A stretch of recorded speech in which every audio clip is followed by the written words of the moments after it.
Good morning, everyone. This is the Vermont House Committee on Commerce and Economic Development. It is Friday, January 16th, 2026 at 9:05 in the morning. So we will start our day with hearing reports from our legislative interns. Cabot and Bailey would like to go first. I'll go. Okay. All right.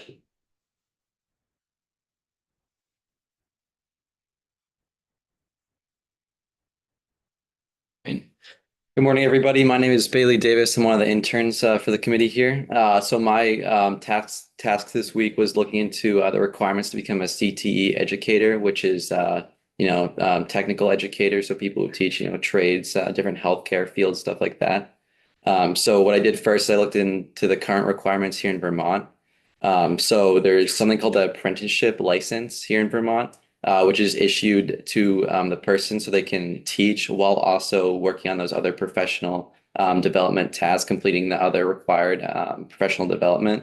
The professional development refers to going to stuff like the Career and Technical Teacher Education Program, which covers essential just teaching skills, classroom skills, stuff like that, to be just a teacher.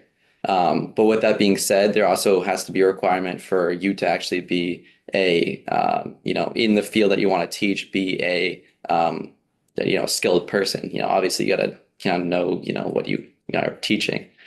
So in this case, the Vermont does a licensure portfolio, which demonstrates mastery in some of the core educational standards in the area that they want to teach. So when it comes to the basic, like just teaching skills, they follow Praxis Core, which is used, I think, pretty much nationwide for teaching requirements in, stuff like language, math, whatnot, just, basic teaching skills. The requirements include a high school diploma plus 6 years of working experience. But like a lot of other states, which I'll get into later, you can also have an associate's degree with a little bit less of work experience, so just 4 years. And then there's also some, different programs for like bachelor's degrees and stuff like that, with even less work experience. So Vermont is actually interesting. It's a little bit different than other states in the sense that it has a very flexible reciprocity when it comes to licensure. A lot of other states don't necessarily accept all licenses, but Vermont does. So then I'll get into New Hampshire. New Hampshire is similar in the sense that showing demonstrated competencies via portfolio is important in getting your license.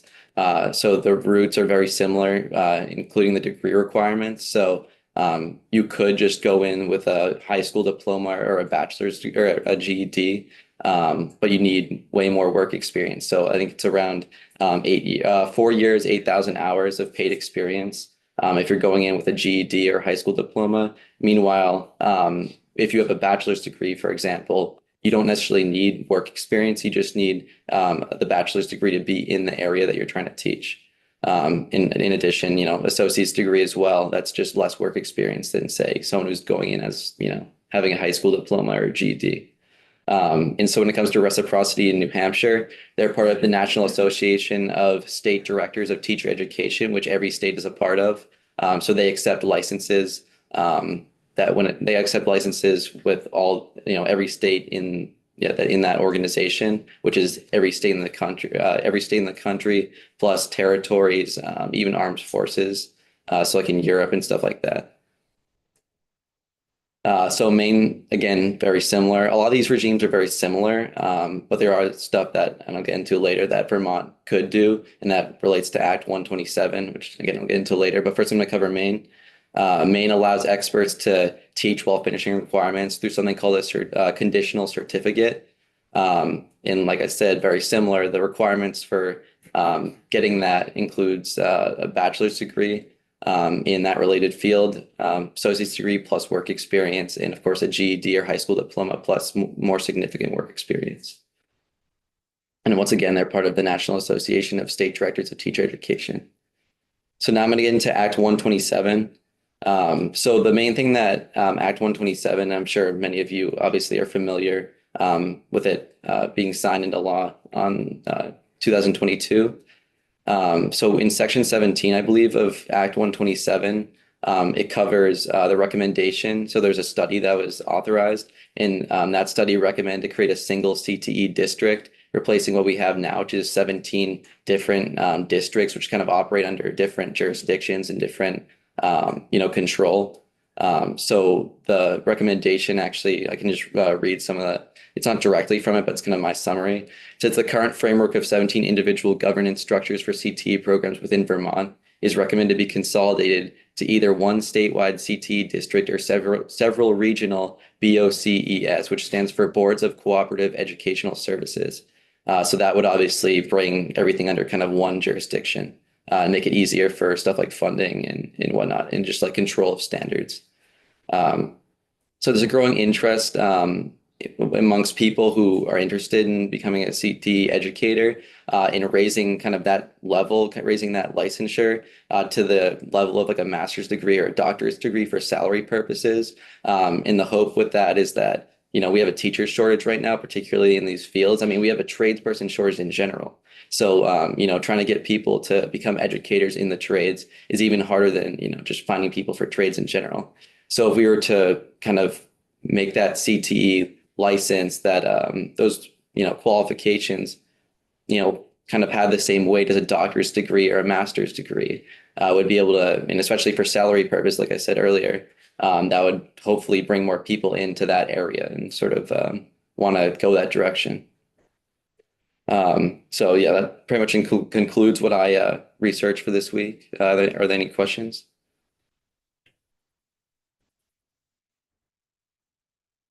That's the part of Yes. the conversation about raising the wages. So can you go a little deeper into that? Because that's a very intriguing. Yeah, so for obviously, I don't know, like obviously all the details. I can give you more information at a later time. But I know for teachers, like if you have a master's degree, is for some districts is like the minimum. But then if you get a doctorate's degree, your salary tends to increase with that. I know at my school district, there's obviously in Massachusetts, but for my school district, the highest paid teachers were always the ones who had the doctorate's degree. So even if it was in a subject like music, the idea is if these certifications were to be held in the same regard as say a doctorate's degree, you'd be able to kind of I guess cause salary increases by just holding those degrees in the same regard or those certifications in the same regard. It's a double-edged sword Yeah. I know, but I mean, it definitely would. because you put barriers to entry, so you have fewer people who are eligible. And part of the scarcity is what drives up Yeah. the wages, but we have scarcity right now.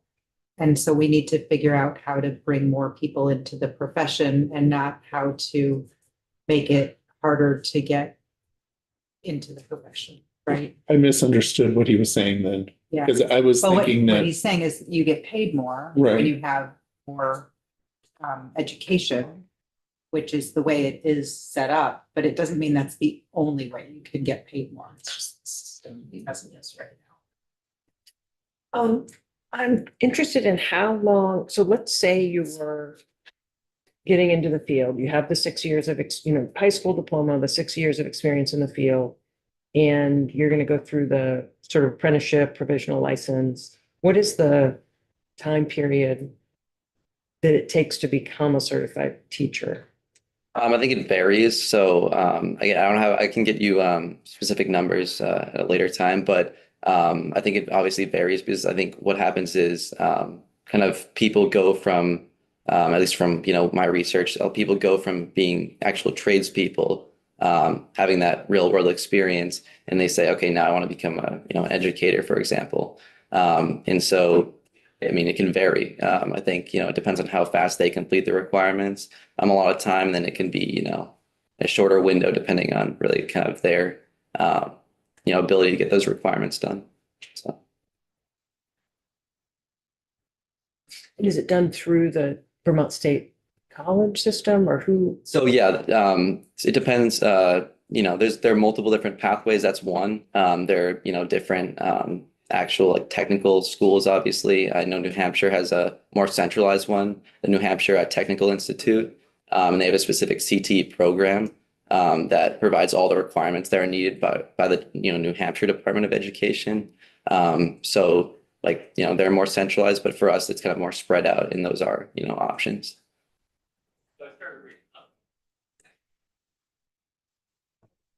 Very interesting. So I can't remember if you talked about provisional licenses and did that come up in the discussion about, how to get more CT instructors, teachers more quickly, things like that? Yeah, I mean, the whole goal, I think, with the recommendation, I know we were talking about it just a little bit ago, with like the salary increases, like that's kind of what this recommendation was from that that was what the recommendation was through the study. But I mean, of course there are other, like the centralized, making it more centralized Sure. process, Sure. make it more streamlined. We've heard a lot that it's really hard to get instructors, teachers in education centers. So I was just curious about in terms of way to get more teachers more quickly, as long as you're on the road to, getting your licensures. Did that come up at all? Not, I mean, I can look into it. I don't, yeah. I think along those lines, that would be really helpful, Yeah. is what states have done that, and how do we, if there's a Yeah. way, how do we mirror that? Because that's what we need. We Okay. need to be able to get more teachers teaching Yes. in our CTE program quickly.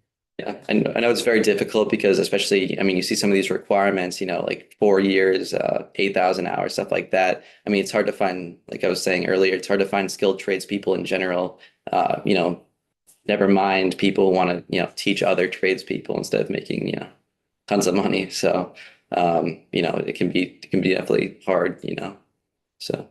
You look at also if there's any other states that that have a system set up in their CTE centers, similar to how electricians and plumbers. So if you're a journeyman, you have to work underneath master electrician. Yeah. Are there places that allow for those CTE teachers to work under the license of, say, the director or another teacher? Yeah, I can look into that. Yeah. I know I looked into like a lot of states, like even like going to like Colorado, Montana, like just, states all across the country. And a lot of them, I mean, have very similar, it seems like a lot of the regimes are very similar in the sense that it's like, that kind of work requirement plus either associate's degree, high school degree. I think what differs a lot of time is just the, actual authority, the actual jurisdiction when it comes to licensure. So. Thank you. Thank you. Thank you.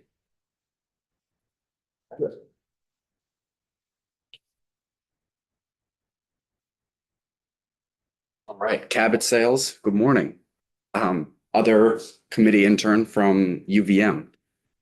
What my task was this week was again to review and track what's going on in the Senate Committee, Economic Development, Housing in general.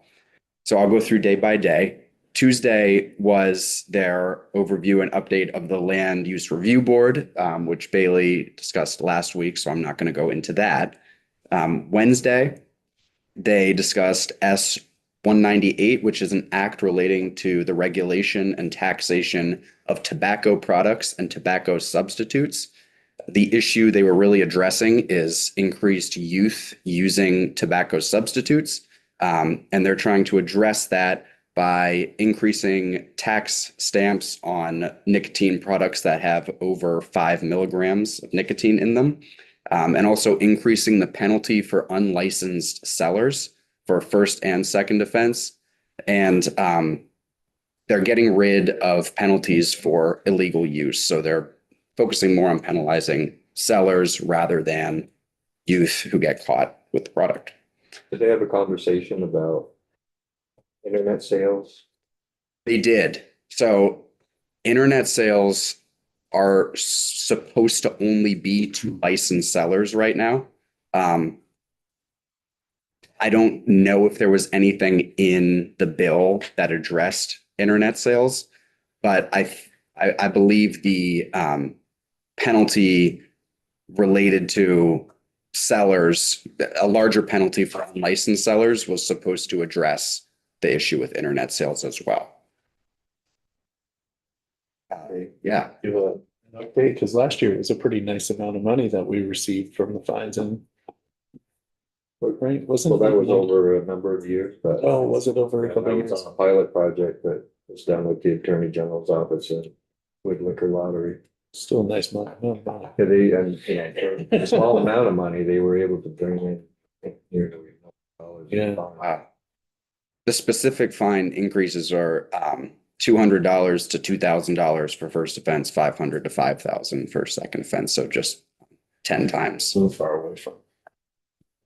Definitely. Well, I mean, the ones they were finding, they were going after them on the consumer protection, which is fun. A little more. Yeah. Little more robust. Any more questions on that? All right. Tourism and marketing, this was just a general update. So really the highlight here was we want to keep drilling into tourism and marketing, $300 million in tax revenue in 2024 from tourism. They focused a lot on advertising efforts, which were very effective. 10% increase in considering Vermont as a destination when they were exposed to ads, and over 30% increase in that consideration when they remembered the ads. And some ROI for their last winter campaign return on investment. They saw 145,000 roughly trips from people who would not otherwise have gone to Vermont as a result of the ad campaign. And they saw a $2,000 average spend. The campaign cost $538,000, and the return on total economic impact was roughly 57,000% and 4,000% tax revenue return on investment from that ad campaign. So they are talking about keeping that going.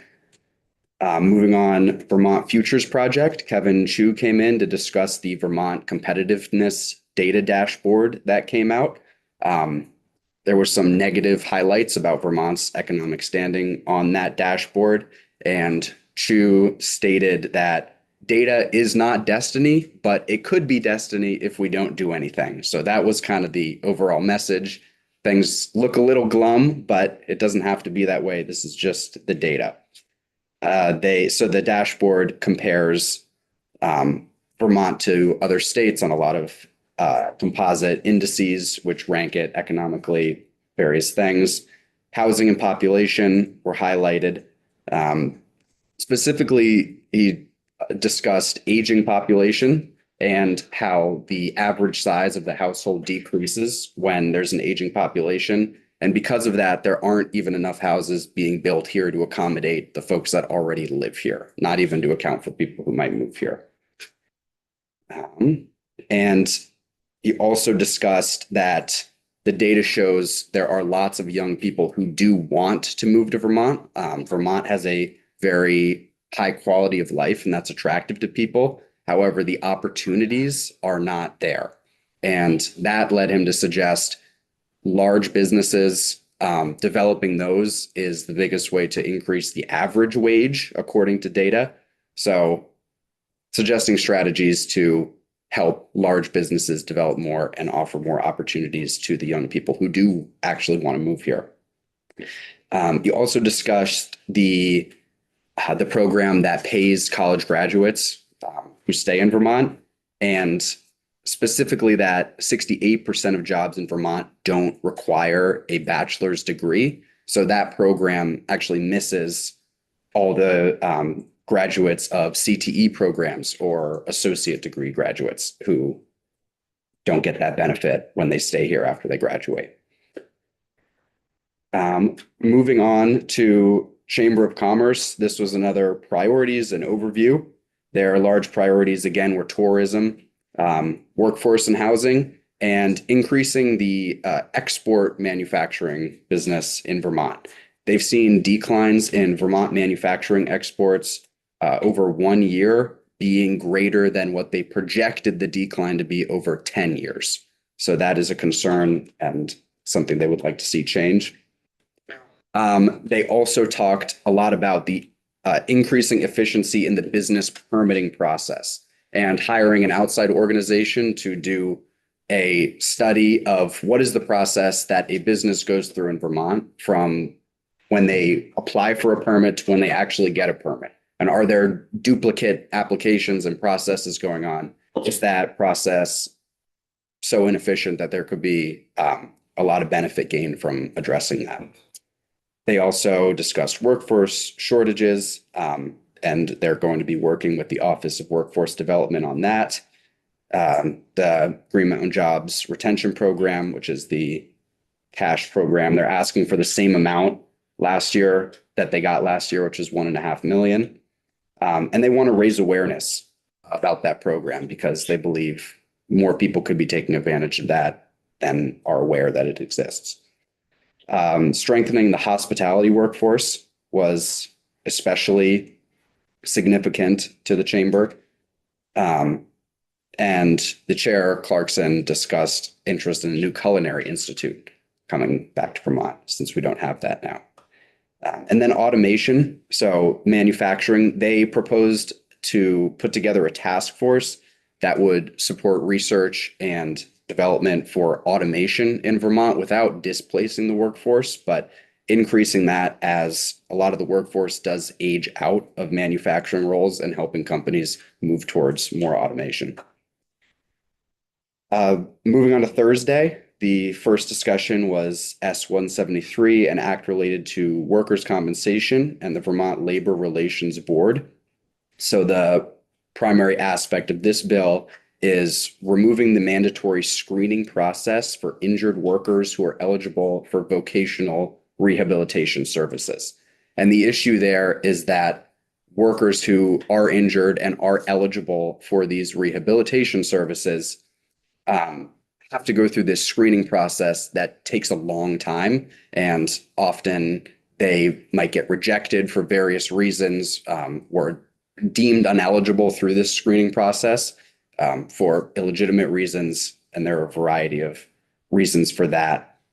They also want to increase awareness of rehabilitation programs that exist because they see a lot of people getting injured and then just not getting better on their own, not taking advantage of the services that already are there for them. So they want to make it easier for people to take advantage of those services.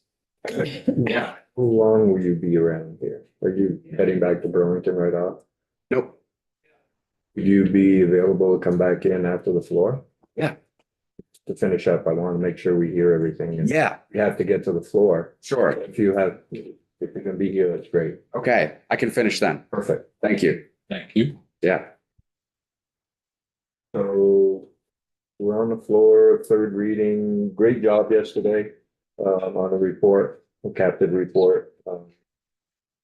And so make sure we're out there, continue to support Kirk and support the bill, and we'll come back here 10 minutes after the floor and we'll finish up the cabinet's report, and then we'll look at the updated update on 648 is a strike all amendment, and